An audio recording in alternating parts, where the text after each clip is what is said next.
अस्सलाम वालेकुम, welcome to debate eight 8। मैं हूं ईसा नकवी। आज मंगल 2 मई है, जिस वक्त ये प्रोग्राम इख्तिताम पसीर होगा एंड उस वक्त पार्लियामेंट हाउस इस्लामाबाद में हुकूमत और अपोजिशन के दरमियान बड़ा डिसाइसिव राउंड ऑफ टॉक्स होने जा रहा है। क्या ये मुज़ाकरात का लॉलीपॉप है? क्राइन और शवाहिद इस वक्त ये बताते हैं कि हुकूमत पाकिस्तान तहरीक इंसाफ को मुज़ाकरात में उलझा रही है और तहरीक इंसाफ भरपूर तैयारी के साथ उन मुज़ाकरात में उलझ रही है, क्योंकि मुज़ाकरात जिस वक्त होते हैं तो उस वक्त फायरबंदी होती है। फायरबंदी नहीं हुई। कुछ गवर्नमेंट के मिनिस्टर्स, अहम ओहदेदार इस वक्त भरपूर तरीके से स्पॉइलर का किरदार अदा कर रहे हैं। आज बहुत ही अहम मामला सुप्रीम कोर्ट ऑफ पाकिस्तान में भी था। सुप्रीम कोर्ट ऑफ पाकिस्तान में 8 रुकनी बेंच ने supreme court practice and procedure bill, वो बिल जिसके ऊपर इस वक्त तनाज़ा खड़ा है, उसकी समाअत की। उस समाअत में जो गुफ्तगू हुई, जो रिमार्क्स चीफ जस्टिस उमरता बंदयाल की तरफ से दिए गए, उसके बाद हमने देखा कि कौमी असम्बली इजलास में पार्लियामेंट की तरफ से, कौमी असम्बली से भरपूर हमले किए गए सुप्रीम कोर्ट ऑफ पाकिस्तान की तरफ। आज अदालत की कार्रवाई में क्या हुआ, मुज़ाकरात में क्या होगा, क्या नतीजा निकल सकता है, ये जो सियासी मामलात फंस गए हैं, इसका इख्तिताम किस तौर होगा, ये तमाम मामलात आज ज़ेर बहस रहेंगे। लेकिन आगाज़ मैं करूँगा, हमारे रिपोर्टर हैं, सुप्रीम कोर्ट को कवर करते हैं, सईद बलोच साहब स्टूडियो में मौजूद है। कुछ ही देर बाद हमें अजहर सदीक साहब बरतानिया से ज्वाइन कर लेंगे और second part of the program में हमें अली नवाज अवान पाकिस्तान तहरीक इंसाफ से और बिलाल अजहर कियानी वज़ीर-ए-आज़म के मशीर, वो हमें बताएंगे कि उनकी पार्टीज़ का इस तमाम मामले पर क्या मौक़िफ़ है। सईद बलोच साहब, अस्सलाम वालेकुम। वालेकुम अस्सलाम। सर बताएं, क्या हुआ आज सुप्रीम कोर्ट ऑफ पाकिस्तान में? सुना चीफ जस्टिस जो हैं उन्होंने जो गुफ्तगू की है, जो रिमार्क्स दिए हैं, वो बाकायदा जवाब था जिस किस्म की तनकीद और हमले सुप्रीम कोर्ट पर किए जा रहे हैं। शुक्रिया ईसा नकवी साहब। बुनियादी तौर पे अगर हम इस बेंच की कंपोजिशन को अगर देखें तो ये जब बेंच तश्कील दिया गया था तो उस वक्त ये करार दिया जा रहा था कि चीफ जस्टिस ऑफ पाकिस्तान ने सुप्रीम कोर्ट के 15 जजेस में 8 जजेस को परमुश्तमिल ये बेंच बना के अपनी जो अक्सरियत है सुप्रीम कोर्ट के अंदर वो साबित कर दी है। ये तमाम जजेस जो इस बेंच का हिस्सा हैं, इनको आप ये कह सकते हैं कि ये चीफ जस्टिस ऑफ पाकिस्तान के हम ख्याल जजेस हैं। जो 7 जजेस इस बेंच का हिस्सा नहीं हैं, वो मुखालिफ हम ख्याल ग्रुप उसको करार दिया जा रहा है। तो ये एक तो बेंच की जो कंपोजिशन थी वो बड़ी अहम थी। दूसरा, आज की जो समाअत हुई, समाअत के दौरान हमने कमरा अदालत में देखा कि तमाम जो कार्रवाई हुई उसके दौरान chief justice of Pakistan he remarks देते रहे। अमूमन ये होता है कि केस की समाअत के दौरान जो दीगर जजेस चीफ जस्टिस ऑफ पाकिस्तान के साथ सीनियर जजेस मौजूद होते हैं, वो भी साथ साथ अपनी ऑब्जर्वेशन, रिमार्क्स और सवाल जवाब का एक सिलसिला चलता रहता है ताकि जो वकला अदालत में मौजूद हैं उनसे भरपूर तरीके से मुआवनत मिल सके। लेकिन आज की कार्रवाई के दौरान हमने देखा कि जो दीगर जजेस थे वो ज़्यादातर इसके अंदर खामोश रहे। चीफ जस्टिस ऑफ पाकिस्तान की जानिब से बड़े अहम रिमार्क्स भी दिए गए। इसके अलावा जो कानून साजी की गई थी गुज़श्ता माह, उसके ऊपर चीफ जस्टिस ऑफ पाकिस्तान ने जो फेडरल लेजिस्लेटिव लिस्ट का सेक्शन 55 है उसका हवाला दिया और अटॉर्नी जनरल को कहा कि आप जब अपना तहरीरी जवाब जमा करवाएं तो आप उसको भी मद्देनज़र रखें। इसके अलावा केस की समाअत के दौरान 3 इस्तदाएँ सुप्रीम कोर्ट ऑफ पाकिस्तान से की गई थी, लेकिन वो तमाम इस्तदाएँ सुप्रीम कोर्ट ने मुस्तरद कर दें। उसमें से एक इस्तदा तो ये थी कि जो फुल कोर्ट बनाने की इस्तदा एक बार फिर की गई, लेकिन सुप्रीम कोर्ट ने फुल कोर्ट बनाने की इस्तदा एक बार फिर मुस्तरद कर दी है। उस पर चीफ जस्टिस ऑफ पाकिस्तान की जानिब से बड़े अहम रिमार्क्स दिए गए। उनकी जानिब से ये कहा गया कि अदलिया को सियासत की वजह से आलूदा कर दिया गया है। आपको याद होगा कि गुज़श्ता साल भी वफाकी हुकूमत की जानिब से बेंच फिक्सिंग के इल्जामात आयद किए गए थे। सईद, इसके अलावा भी कुछ इस्तदा की गई थी। जस्टिस मुज़ाहिर अली अकबर नकवी को बेंच से हटाने की भी इस्तदा की गई थी। जी जी जी बिल्कुल। ये पाकिस्तान बार काउंसिल की चेयरमैन, एग्जीक्यूटिव कमेटी के चेयरमैन थे हसन पाशा। उनकी जानिब से एक बार फिर ये नुक्ता उठाया गया था कि बेंच के रुकन जस्टिस मुज़ाहिर नकवी के खिलाफ सुप्रीम जुडिशल काउंसिल में 6 शिकायत आ चुकी हैं। इसलिए उनको बेंच में शामिल नहीं होना चाहिए। सही। तो इस पर जो है वो 3 मुख्तलिफ मिसालें थी जो चीफ जस्टिस ऑफ पाकिस्तान। सही सही बलोच साहब। अजहर सिद्दीक साहब, मैं आपको सुनवाना चाहता हूं, ये जब मामला हुआ और सुप्रीम कोर्ट ऑफ पाकिस्तान ने ये कहा कि पार्लियामेंट की जो कार्रवाई है उसकी तफसीलात जो हैं वो अदालत में पेश की जाएं, उसके बाद कौमी असम्बली का इजलास हुआ, वहां पर क्या गुफ्तगू की गई, जरा सुनिए कि वजीर दिफा ख्वाजा आसिफ साहब क्या कह रहे हैं। हमें लेक्चर देते वक्त, वाज करते वक्त अपने गिरबान के अंदर झांकें। यहां पे शौकत सिद्दीकी को देख लें, उसकी तनख्वाह बंद कर दी, उसकी प्रैक्टिस का लाइसेंस कैंसिल कर दिया इसी अदलिया ने। जनाब वाला, यौम असहाब आना चाहिए। Parliament must rise to the occasion. कभी कोई धमकी दी जाती है, कभी कोई धमकी दी जाती है, इस तरह नहीं चलेगा। जनाब स्पीकर, मैं फिर तीसरी दफा आपको रिक्वेस्ट कर रहा हूं कि हाउस कमेटी बनाएं और ये तमाम अदलिया के जो फैसले पाकिस्तान के, चाहे वो दुनिया में हैं या दुनिया में नहीं है, उनका ट्रायल होना चाहिए। ये जनाब ख्वाजा आसिफ साहब जो हैं वो जजेस के ट्रायल की बात कर रहे हैं, और ज़रा सुनिए असलम भूतानी साहब जो हैं वो सुप्रीम कोर्ट ऑफ पाकिस्तान के बारे में क्या कह रहे हैं। जो भी आता है पार्लियामेंट पे ही हमला आवर होता है, कभी कोई बंदूक लेके, कभी कोई हथौड़ा लेके। तो हमने मुफादात से ऊपर होकर इस जमहूरियत को बचाना है। आप बिल्कुल कोरा कोरा चिट्टा चिट्टा जवाब दे दें कि जी नहीं देते हैं, जो करना है कर लो। इज्जत इदारों की तब होती है जब वो अपनी इज्जत कराते हैं।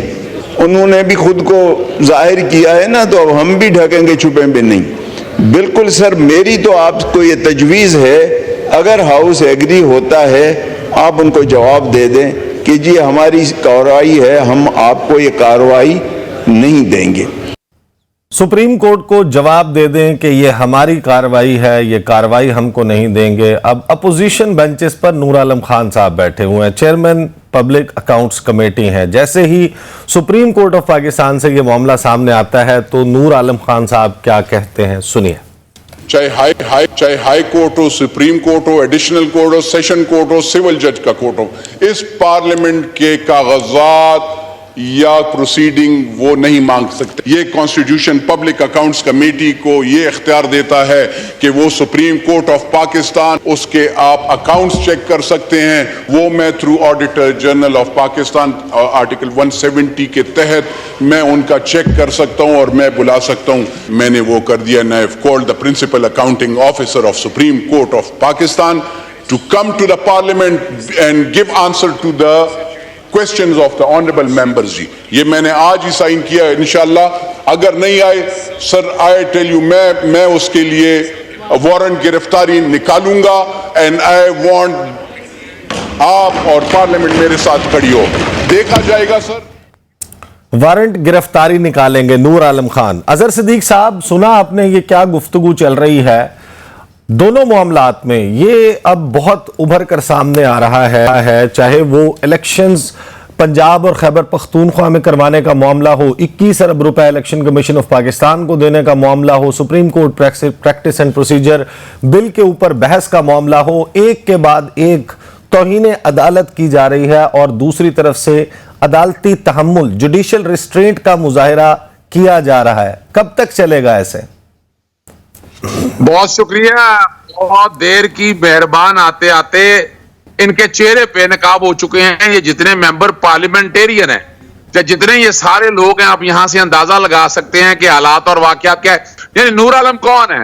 ये भगौड़ा है, भागा हुआ है, और आने को पता है कि इन पे ऊपर इल्जामात हैं पैसे लेने के हवाले से, वोट तब्दील करने के हवाले से, और जिस तरह की जुबान इस्तेमाल की है, शर्म से डूब मरना चाहिए ऐसे लोगों को जिनको ना तमीज यार। मेंबर पार्लियामेंटेरियन पता नहीं किस क्राइटेरिया के साथ, ना इन्हें पाकिस्तान 1973 का पता है ना बाकी चीजों का पता है। यानी पहली तो बात में रख ले, मैंने सबसे पहला मैं आदमी था जिसने पॉइंट आउट किया कि प्रिविलेज एक्ट तो कोई है ही नहीं। कौन सा इस्तेहकाक, कौन से मेंबर का इस्तेहकाक मजरू हुआ है? यानी यहां बैठकर कानून तोड़े, आइन तोड़े और आप कहें कि आपका इस्तेहकाक मजरू हुआ है। आप कौन होते हैं बैठकर ये फैसला करने वाले? वारंट गिरफ्तारी और ये धमकियां ये घर बैठे अपने घर वालों को दें और उनको बताएं, जाकर अपने बच्चों को बताएं कि आपके चेहरे क्या हैं। स्याह चेहरे आप लोगों के बेनकाब हो चुके। मैं एक बार बता दूं आपको, ये अभी फिलहाल किसी गलतफहमी में है ये बनाए प्रिविलेज एक्ट बनाए, जब बना लेंगे ना एक्ट, जब पास हो जाएगा फिर हम बैठे हैं उसको चैलेंज करने के लिए। अभी तो कोई प्रिविलेज एक्ट नहीं है। पहले कहा गया कि जनाब पार्लियामेंट की तौहीन हुई है। कौन सी पार्लियामेंट की, कौन सा कानून है भाई? सुप्रीम कौन है यहाँ? सुप्रीम कोर्ट सुप्रीम है। ये पार्लियामेंट कहां से आ गई सुप्रीम? कौन से कानून के तहत पार्लियामेंट सुप्रीम आ गई? और याद रखिएगा आर्टिकल 204 बड़ा क्लियर है। आर्टिकल 204 जो है, जब आप तौहीन करें आईने यानी आप जब अदालती फैसलों की तौहीन करें तो आर्टिकल 204 के तहत जो है अदालत को इख्तियार है। और section 3 contempt of court ordinance का बड़ा क्लियर है। इसमें सजा दी हुई है contempt of court ordinance section 5 के तहत। तो अब जो मांगा गया है ना तफसीलें, तफसीलें तो इनका बाप भी देगा। और तफसीलें अजहर सिद्दीक साहब, अजहर सिद्दीक साहब, आप तो इसके ऊपर अपना इश्तियाल दिखा रहे हैं, आप अपना गुस्सा दिखा रहे हैं, आप आर्टिकल भी बता रहे हैं। मुसलसल सरगोदा जलसे में पहली मर्तबा मरीम नवाज साहिबा ने जजेस की तस्वीर लगाकर तकारीर का सिलसिला शुरू किया, वो जारी है। टॉक शोज में, प्रेस कॉन्फ्रेंसेज में, पार्लियामेंट के फ्लोर पर, हर जगह अदालत के ऊपर हमले हो रहे हैं। ये मामला 204 के तहत चीफ जस्टिस ऑफ पाकिस्तान फिर क्यों किसी को नोटिस जारी नहीं कर रहे तौहीन अदालत का? अच्छा ये देखिए, आपको याद होगा कि इमरान खान ने अगर जेबा चौधरी के हवाले से बात की, वो क्या था? वो कोई धमकी थी। फिर वो दहशतगर्दी के पर्चे दर्ज हुए और फिर तौहीन अदालत का लार्जर बेंच बैठा। यानी यहां भी तीन लोगों को नहीं, कार्रवाई का तो कहा था खान साहब ने।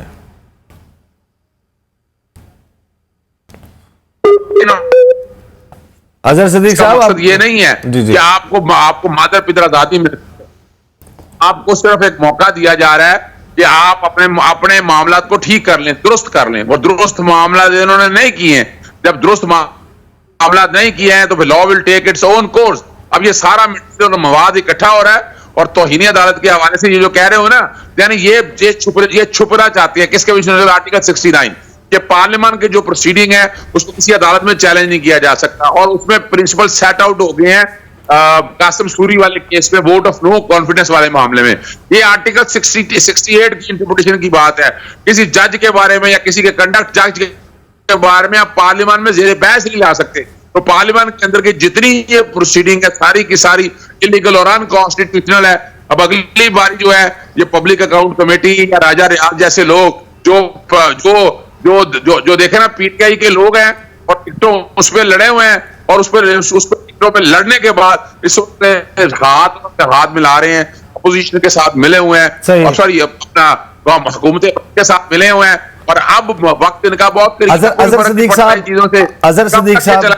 अजहर सिद्दीक साहब, उस मामले पर तो हमें मालूम है कि 21 अरब रुपए इलेक्शन कमीशन ऑफ पाकिस्तान को नहीं दिए जाते। इलेक्शन कमीशन ने जवाब दे दिया, वजारत खजाना को कहा, वजारत खजाना ने जवाब दे दिया। उसमें तो हम आपकी और दीगर कानूनी माहिरीन की राय पहले जान चुके हैं कि किसके खिलाफ क्या कार्रवाई हो सकती है, तौहीन अदालत की कार्रवाई कैसे चल सकती है। लेकिन आज के मामले पे स्पेसिफिक जब सुप्रीम कोर्ट ऑफ पाकिस्तान ने यह कहा कि पार्लियामेंट की इस तारीख की कार्रवाई जो है वो भिजवाई जाए, सुप्रीम कोर्ट को दी जाए, फराहम की जाए, उसके बाद जराए अब ये बता रहे हैं कि स्पीकर ऑफिस से राबता किया गया रजिस्ट्रार ऑफिस की तरफ से और स्पीकर ऑफिस ने ये कार्रवाई इसकी तफसील फराहम करने से माजरत कर ली।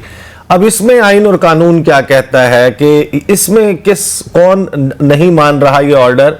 एग्जैक्टली स्पीकर कौमी असेंबली नहीं मान रहे या किसके खिलाफ कार्रवाई होगी? देखिए ये तो बड़ी सीधी सी बात है कि सेक्रेटरी असेंबली के खिलाफ कार्रवाई होनी है। स्पीकर का तो ताल्लुक नहीं है। स्पीकर तो कस्टोडियन नहीं है ना, स्पीकर तो हाउस को चला रहा है और कस्टोडियन है सेक्रेटरी असेंबली। और सेक्रेटरी असेंबली ब्यूरोक्रेट है, वो एक अलहदा बात है कि इसको नवाजा हुआ है।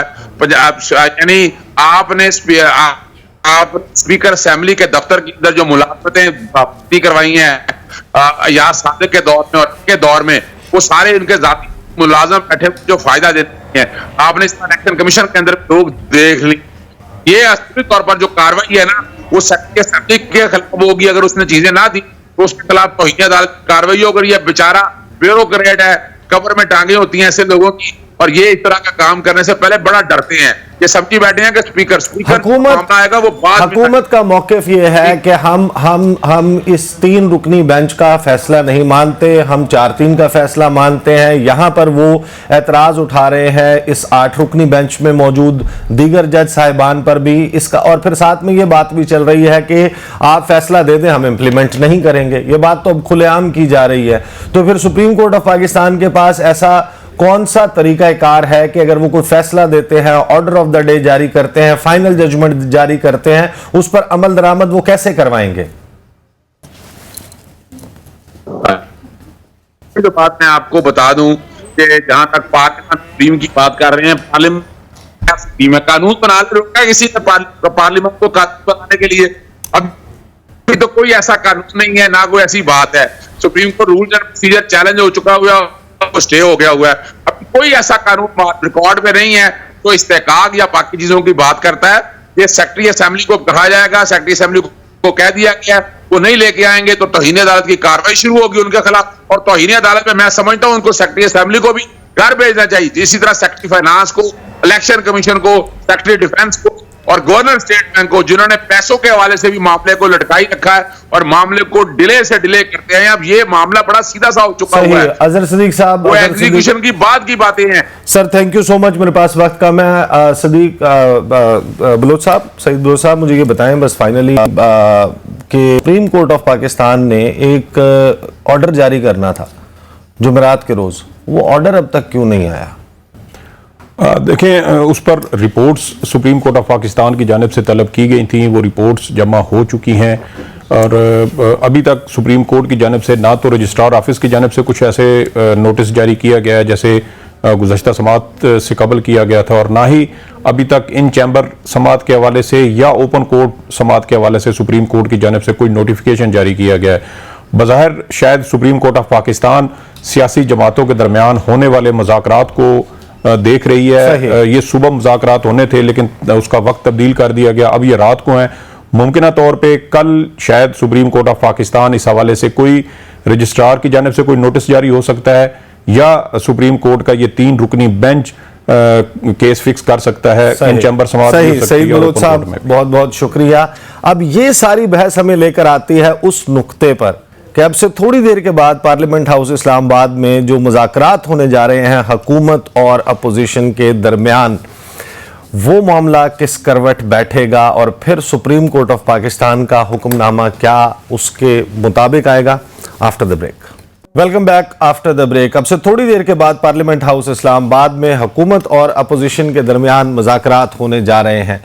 ये मुज़ाकरात क्यों कर नतीजा खेज हो सकते हैं जबकि हुकूमत और अपोजिशन के दरमियान कोई वक्फ़ा अमन मौजूद नहीं है, सीज़ फायर नहीं हुआ, एक दूसरे पर लफ्ज़ी वार किए जा रहे हैं। ऐसे माहौल में मुज़ाकरात किस तरीके से हो सकते हैं? मरीम नवाज साहिबा की भी गुफ्तगू पहले सुन लेते हैं। स्टूडियोज़ में मेरे साथ मौजूद होंगे बिलाल अजहर कियानी साहब, वज़ीर आज़म के मशीर हैं बराए तवानाई और मईशत, और पाकिस्तान तहरीक इंसाफ से अली नवाज आवान साहब मुझे सेटेलाइट लिंक के जरिए ज्वाइन कर रहे हैं। प्रोड्यूसर साहब जरा सुनवाइए मरीम नवाज साहिबा की गुफ्तगू।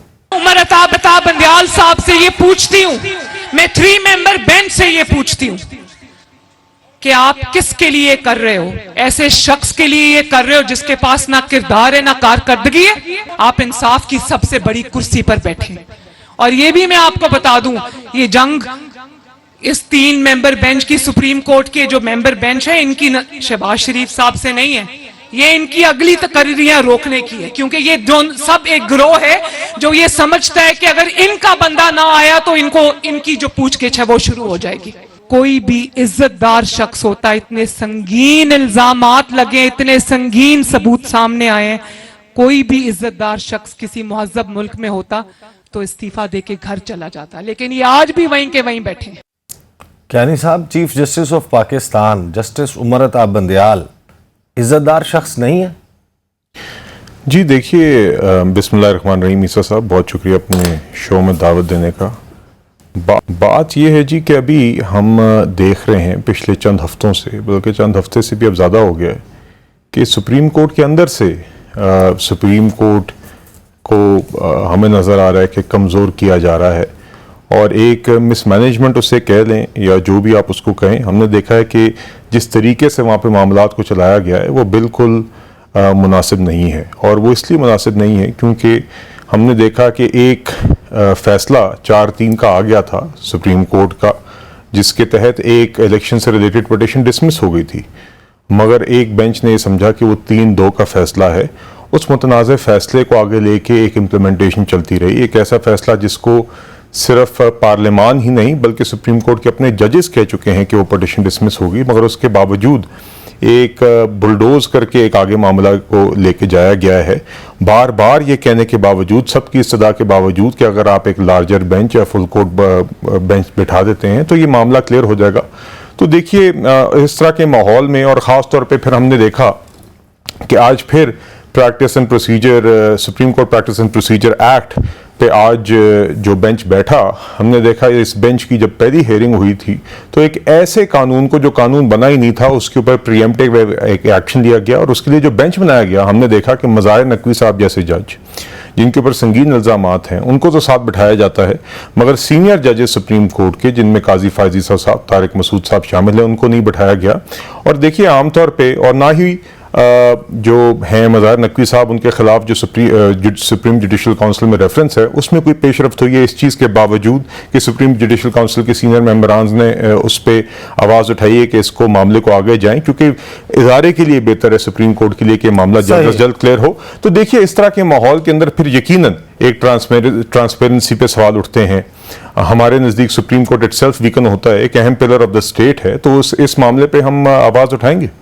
अली नवाज अवान साहब, आपने सुनी गुफ्तगू, बिलाल कियानी साहब कह रहे हैं कि ट्रांसपेरेंसी पे अगर इस तरह से मामलात चलेंगे तो सवालात उठेंगे। व्हाट डू यू से?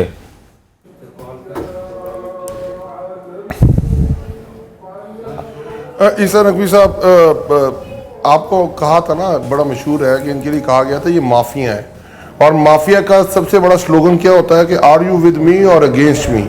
आप इनकी तरह, मेरी आवाज मुझे रिपीट हो रही है, जरा इनकी ऑडियो फिक्स कीजिए। सर माफिया कह रहे हैं आपको। वो चले जी, अब माफिया तो पता नहीं ये क्या, इसकी डेफिनेशन क्या है माफिया की। माफिया तो मुझे वही लगता है जो लोग बंकरों में छुप के आगे खवातीन और बच्चों को आगे करके लोगों पे, पुलिस पे पेट्रोल बम भी माफिया फेंकता है। माफिया ही आमतौर पे पुलिस पर हमला करता है। माफिया ही आमतौर पे सहूलत कार इस्तेमाल करके। मेरा ख्याल है ठीक हो गई। अब जरा सुन लीजिए अली नवाज अवान साहब, कंटिन्यू कीजिएगा।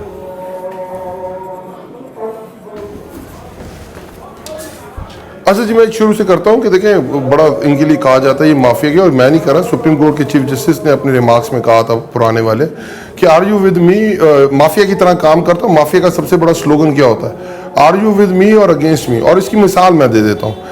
मलिक कयूम साहब, आपको याद है, वो इनके लिए बहुत मोहतरम है, उनके साथ उनकी माशाल्लाह बहुत सारी रिश्तेदारियां भी हो गई हैं। जस्टिस इरशाद, जिसने जस्टिस सजाद अली शाह के अगेंस्ट बेंच बनाया था और सीनियरिटी के केस को सामने रखते, जो फैसला जस्टिस सजाद अली शाह ने दिया था वही सामने बैठा के उस वक्त के चीफ जस्टिस को फारिग कर दिया गया था, क्योंकि उनके सामने नवाज शरीफ का केस लगा हुआ था, और उसके बाद उनको नवाजा गया था। वो चीफ जस्टिस ऑफ पाकिस्तान बने थे।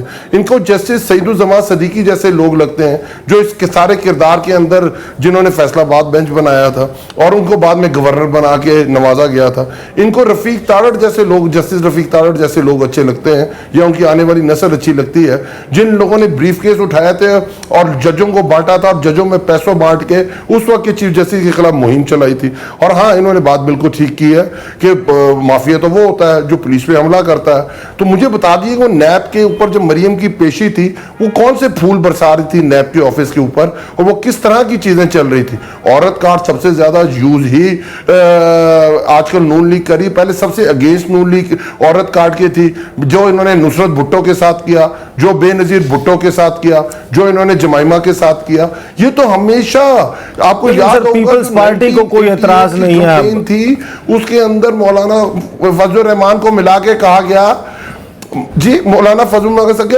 औरत की हुक्मरानी ही नाजायज है, ये कहते होते थे औरतों के बारे में ये। और आज क्योंकि मरियम आगे आ गई है तो वो सारी चीजें इनकी पीछे चली गई हैं।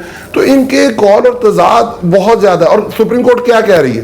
क्या सुप्रीम कोर्ट आइन के बरखिलाफ जा रही है? ये सुप्रीम कोर्ट बहुत अच्छी थी, मैं यही तो कह रहा हूं, आर यू विद मी और यू आर अगेंस्ट मी।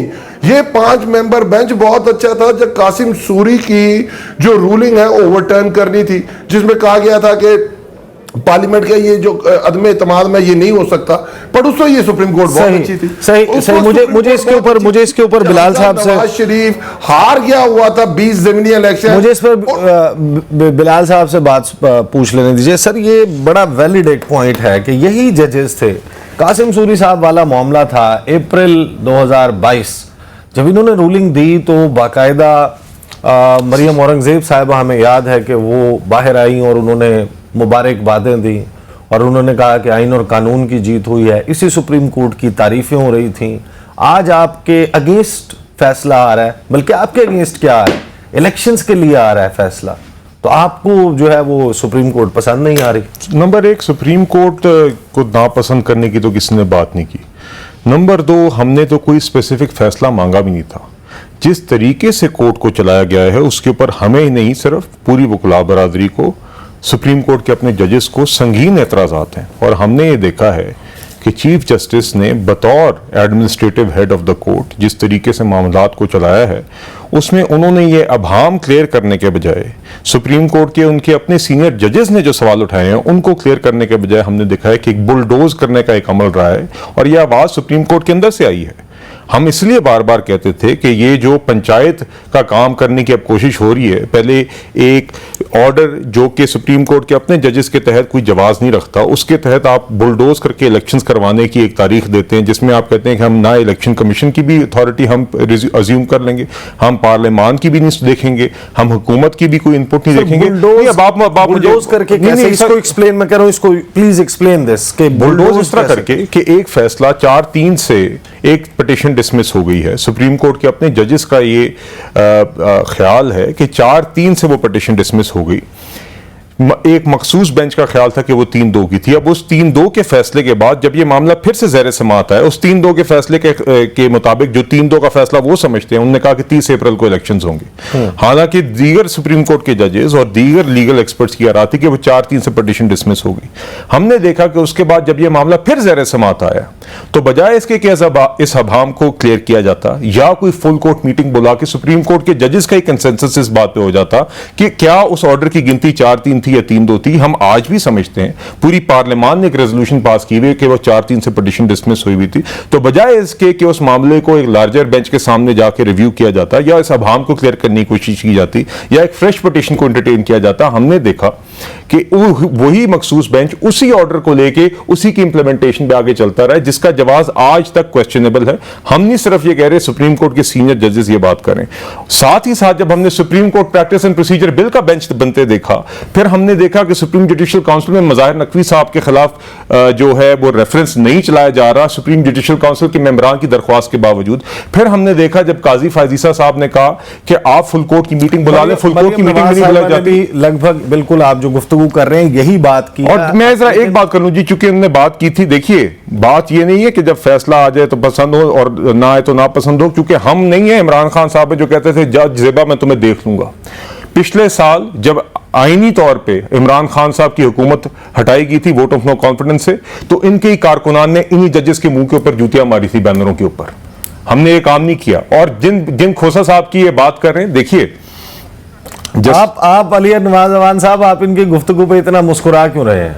वो क्योंकि उनको फख्र है इस तरह के इकदाम पे, इससे इनके नंबर बनते हैं जूते मार के। मुझे एक बात है, बिल्कुल जी, हमें बिल्कुल नहीं, मैं यही कह रहा हूं ना, इफ्तिखार चौधरी के मुंह पे बैनर्स के ऊपर नून लीग ने जूतियां मारी थी, बिल्कुल ठीक बात है।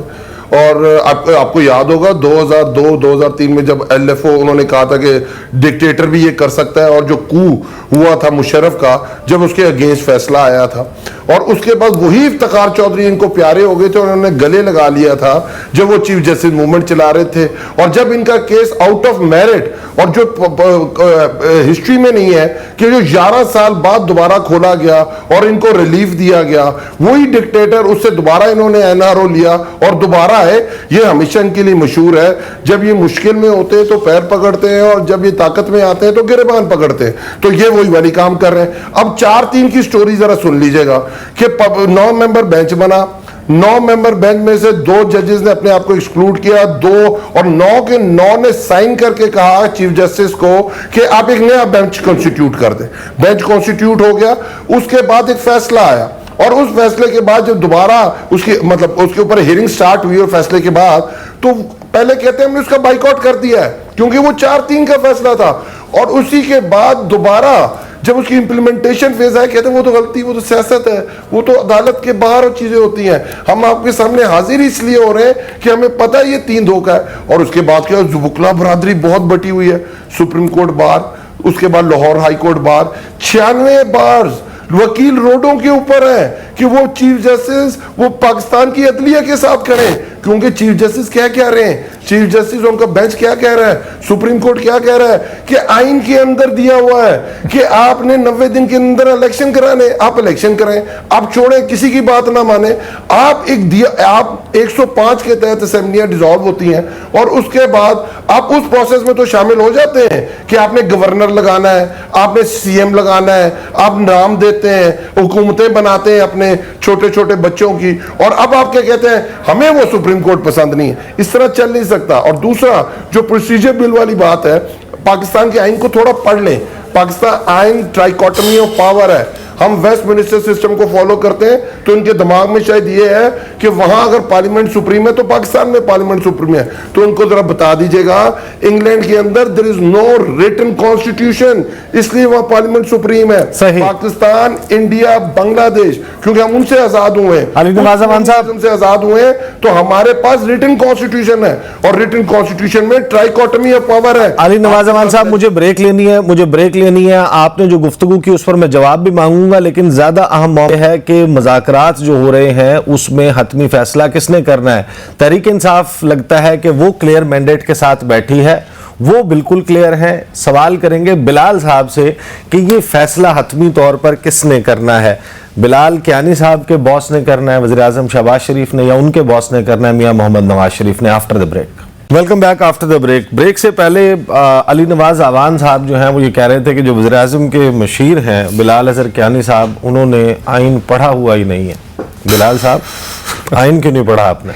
ये बड़ा जी समझ नहीं आती, बंदा रोए या हंसे जब ये पीटीआई के लोग जो हैं ये आइन की बात करते हैं, क्योंकि आइन तोड़ना तो इनका एक हैबिट है, शौक है। और पिछले साल साइफर जैसे झूठ की बुनियाद पे असेंबली तोड़ने से ज़्यादा संगीन आइन चिकनी क्या हो सकती है। और फिर बाद में कहना कि ये तो एक अमरीकी साजिश थी और बाजवा साहब की साजिश थी, और बाजवा साहब गद्दार हैं क्योंकि उन्होंने एक आइनी हुकूमत गिराई और उन्होंने गैर आइनी तरीके से हुकूमत कराई। मगर चंद माह बाद पता नहीं किस आइन की शिक के तहत ये उन्हीं बाजवा साहब से इमरान खान साहब मिलते हैं। सदर आरिफ अलवी, इमरान खान और कमर जावेद बाजवा साहब जो सिटिंग आर्मी चीफ हैं, उनकी मीटिंग आइन की पता नहीं किस शिक के तहत उनने वो मीटिंग करवाई, और फिर आइन की पता नहीं किस शिक के तहत इमरान खान साहब खुद एतराफ़ कर रहे हैं कि उन्होंने दोनों केपी और पंजाब की असेंबलियां बाजवा साहब के कहने पे तहलील की। तो पता नहीं आइन की कौन सी शिक थी जिसके ऊपर वो सिटिंग आर्मी चीफ की एडवाइस के ऊपर असेंबलियां तहलील करते हैं, जब इनके अपने खुद चीफ मिनिस्टर परवेज इलाही साहब कह रहे हैं कि मैं नहीं चाहता था कि असेंबलियां तहलील हो, और जिसकी वजह से जस्टिस अतहर मिनल्लाह आज भी सवाल उठा रहे हैं कि क्या वो डिसोल्यूशन आइनी थी कि नहीं। तो देखिए, आइन शिकनी तो इनके वैसे ही एक स्पिरिट में है। ये लोग हमेशा बैसाखियों पर चले हैं जी, कभी कोई कुर्सियां लगा देता था, कभी कोई मीडिया इनके लिए ब्लैकआउट कर देता था, कभी कोई इनके लिए आरटीएस डाउन करवा देता था, कभी इनके लिए कोई कोर्टों के अंदर नवाज शरीफ को नायल करवा देता था। आज वैसे आप भी टफ टाइम दे रहे हैं पीटीआई को, आपने भी जो है वो कहा कि जमीन गर्म करनी है। जो कुछ आप कर रहे हैं, क्या कर रहे हैं? तहरीक इंसाफ के 150 पर्चा है खान साहब पे जी, 150 पर्चा। खान साहब से खान साहब से कहें जाके पेश हो। आज इनके वकील कहते हैं कोर्ट के अंदर खान साहब साबिक वज़ीर आज़म है, खान साहब वर्ल्ड कप जीते में इसलिए कोर्ट में पेश नहीं होंगे। हमारे ऊपर सारे जाली पर्चे थे। नवाज शरीफ को पता था कि उसके खिलाफ जो सजा है वो गलत है, इसके बावजूद वो अपनी बीवी को बिस्तरे मर्ग पे छोड़ के बेटी का हाथ थाम के जेल आया था। ऑनरेबल तरीके से हर दफा कोर्ट में पेश हुआ था। इसकी तरह नहीं कि सर पे टोकरी पहनी हुई है और कभी बिस्तर के नीचे छुप गए और कारकुनान को कहते हैं जेल भरो, और खुद बेलों के लिए आता भी है तो बेलों के लिए आता है, वरना कोर्ट में पेश नहीं होता। ये कौन सी लीडरी है? ये कौन सी सियासी लीडरी है? तो अगर बेगुनाह है तो आए कोर्ट में पेश और अपनी बेगुनाही साबित करें। बार बार कोर्टों से क्यों भागते हैं ये? अली नवाज़ान साहब, आप अगर रिस्पॉन्ड करना चाहते हैं वो भी कीजिएगा, लेकिन मेरा सवाल भी साथ में ले लें। सवाल ये है कि पाकिस्तान तहरीक इंसाफ ने ये कहा है कि 14 मई से पहले अगर असेंबलियां तहलील नहीं की जाती तो फिर मुज़ाकरात नहीं होंगे। ये 1 पॉइंट एजेंडा है, ये मानेंगे तो ठीक है, वरना लॉन्ग मार्च की बातें की जा रही हैं। ये लॉन्ग मार्च की तैयारी भी हो रही है या सिर्फ धमकी है?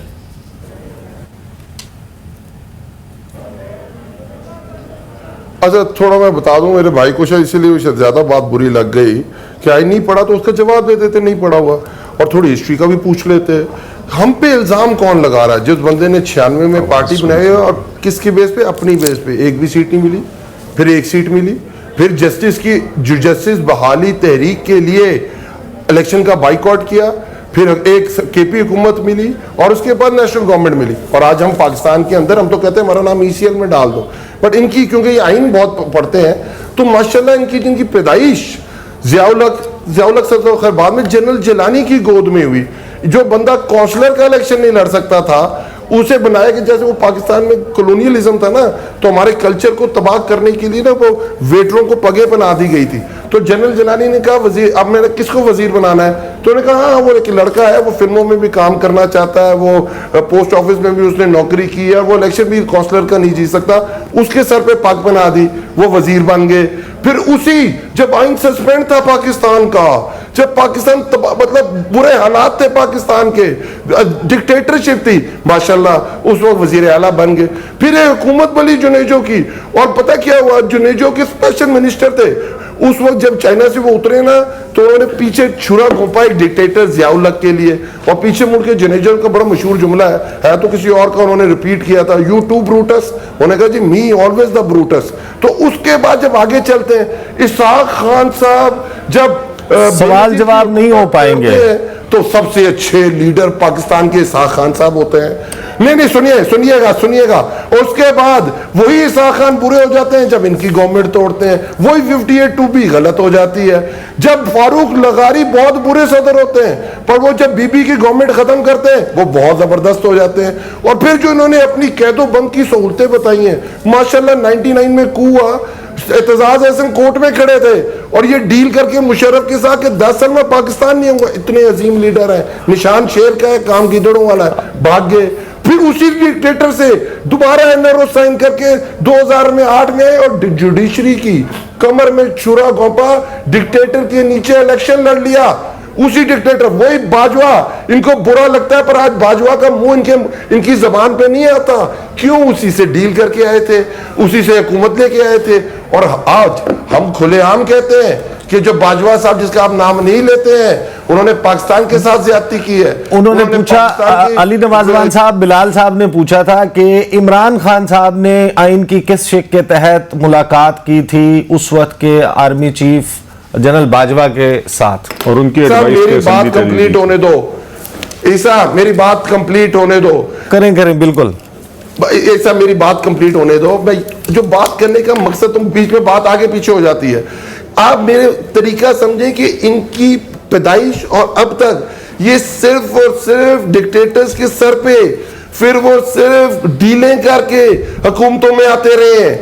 ये वही लोग हैं ना जो बेनजीर और जरदारी साहब के बारे में क्या क्या कहते थे, और आज सबसे ज्यादा बहन भाई बने हुए हैं। इसी तरह पाकिस्तान के अंदर अगर कोई जमहूरी कुव्वत है पाकिस्तान के अंदर, वो सिर्फ और सिर्फ तहरीक इंसाफ है, और इसीलिए तो मसला पड़ा हुआ है। अदलिया कहती क्या है कि 90 दिन में इलेक्शन करा दो, मौत नजर आती है। और मैं जो आखिरी बात कर रहा था, जिसमें मेरी बात को इंटरप्ट किया आपने, ईसा इनके खुद वजीर कहते हैं, हमें कहा एक तकर्री होने वाली है, हमें कहा कि तुम नाहल हो जाओगे, तो हमें कहा गया, हमें डंडा दिखाया गया, इसलिए वक्त का मैं आप लचक दिखाएंगे। 14 मई की डेडलाइन, 14 मई की डेडलाइन पे लचक, 1 लाइनर आंसर दीजिएगा। 14 मई की डेडलाइन पर आप लचक दिखाएंगे, बजट पेश करने देंगे हुकूमत को, या अब आप लॉन्ग मार्च की तरफ जाएंगे? 1 लाइनर प्लीज।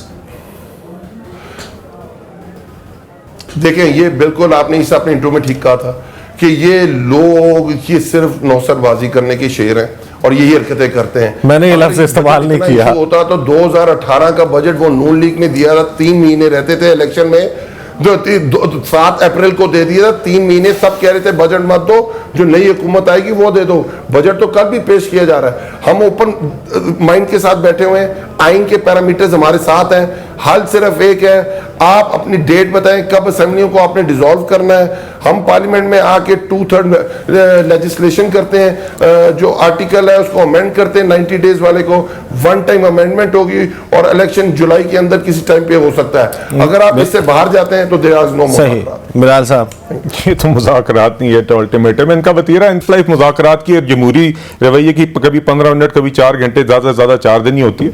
बहरहाल देखिए, इलेक्शंस इनकी मंशा से नहीं होंगे, इलेक्शंस आइन और कानून के मुताबिक होंगे। इलेक्शंस एक ऐसे तरीके से होने चाहिए जिसमें फ्री फेयर और ट्रांसपेरेंट इलेक्शंस इंश्योर हों, जो भी तहफ़्फ़ुज़ात हैं इलेक्शन कमीशन के वो दूर हों, और इलेक्शन एक ऐसे तरीके से होने चाहिए और हमारे नज़दीक एक दिन पे सूबाई और कौमी असम्बली के होने चाहिए जिस इलेक्शन के नतीजे में पॉलिटिकल स्टेबिलिटी आए, और जिसके बाद, क्योंकि खान साहब ने तो सर आपकी लॉजिक से मैं एग्री करता हूं, लेकिन पाकिस्तान का आइन है वो ये कहता है कि 90 रोज में इंतखाब करवाना। पाकिस्तान का आइन ये भी कहता है कि फ्री फेयर और ट्रांसपेरेंट इलेक्शंस हो, तो वो इंश्योर करना आपकी जिम्मेदारी है, हुकूमत की जिम्मेदारी है। देखिए, जो सुप्रीम कोर्ट इलेक्शन कमीशन की जिम्मेदारी है, इसमें हर एक की रिस्पॉन्सिबिलिटी मौजूद है, वो आपने इंश्योर। मगर आप देखिए ना, इस दफा हुआ क्या है, देखिए आपके पास एक सूरत हाल है जहां पे पंजाब और केपी की असेंबलीज डिसॉल्व हो गई और नेशनल असेंबली डिसॉल्व नहीं हुई भी, और पंजाब और केपी की असेंबलीज आज हमें नजर आ गया कि गैर आईनी तरीके से डिसॉल्व हुई है। दूसरी तरफ आपके सुप्रीम कोर्ट के एक मखसूस बेंच के ऑर्डर हो गए। नहीं देखिए, होगी नहीं, उधर भी तो फिर आइन शिकनी है। देखिए, वो डिसोल्यूशन इटसेल्फ क्वेश्चनेबल है। जस्टिस अतर मिनल्ला उसको क्वेश्चन कर रहे हैं। आप उनकी रिस्टोरेशन के लिए अप्रोच करें। नहीं, देखिए, हम आपको अब ये कह रहे हैं, हमने बार बार ये कहा है कि इलेक्शंस आइन और कानून के मुताबिक होनी चाहिए। आईनी बॉडी इलेक्शंस करवाने की कौन है? हुकूमत पाकिस्तान नहीं है, ना पीएमएलएन ना पीटीआई है, election commission of Pakistan. Ultimatum नहीं मान रहे 14 मई का। नहीं देखिए, नहीं अल्टीमेटम, ये तो खान साहब ने उस दिन भी कोर्ट में बात की, वजीर आजम on the floor of the house बहुत क्लियर थे, एक दिन इलेक्शन होने चाहिए। वो इलेक्शन कब होने चाहिए उसके पर बात हो सकती है, मगर जिस तरीके से खान साहब और ये चाह रहे हैं इस तरीके से नहीं होगी, ना ही एक ऐसे ऑर्डर के तहत होगी जो कि सुप्रीम कोर्ट के जजेस खुद समझते हैं कि ऑर्डर ऑफ द कोर्ट नहीं है। आगे जब सारे इश्यूज रिजॉल्व हो जाएंगे, जिसके अंदर फंड्स के भी इशू है, सिक्योरिटी के भी इशू है, सेंसस रिलेटेड इश्यूज हैं, इन सब चीजों को एड्रेस करें ताकि एक लेजिटिमेट इलेक्शंस हो जिसके नताइज सब तस्लीम करें और उसके नतीजे में पॉलिटिकल स्टेबिलिटी है। इश्यूज बहुत ज्यादा है, वक्त खत्म है मेरे पास, लेकिन ये जो प्रेसिडेंस आज क्रिएट हो रहा है पाकिस्तान में, खुदा न खास्ता नए इलेक्शंस के बाद कोई भी सूबे की असेंबली 3 या 4 माह के बाद अगर तहलील हो जाती है, किसी भी वजह से उसको डिसॉल्व कर दिया जाता है, तो क्या फिर 4 साढ़े 4 साल इंतजार किया जाएगा? क्योंकि ये जमातें तो ये कहती हैं कि इंतखाबात एक वक्त पर होने चाहिए पूरे मुल्क के। ये बहुत अहम सवाल है, देखते हैं कि आज मुज़ाकरात से क्या नतीजा सामने आता है। कल इसी वक्त मुलाकात होगी, मुझे इजाज़त दीजिए, अल्लाह हाफिज़।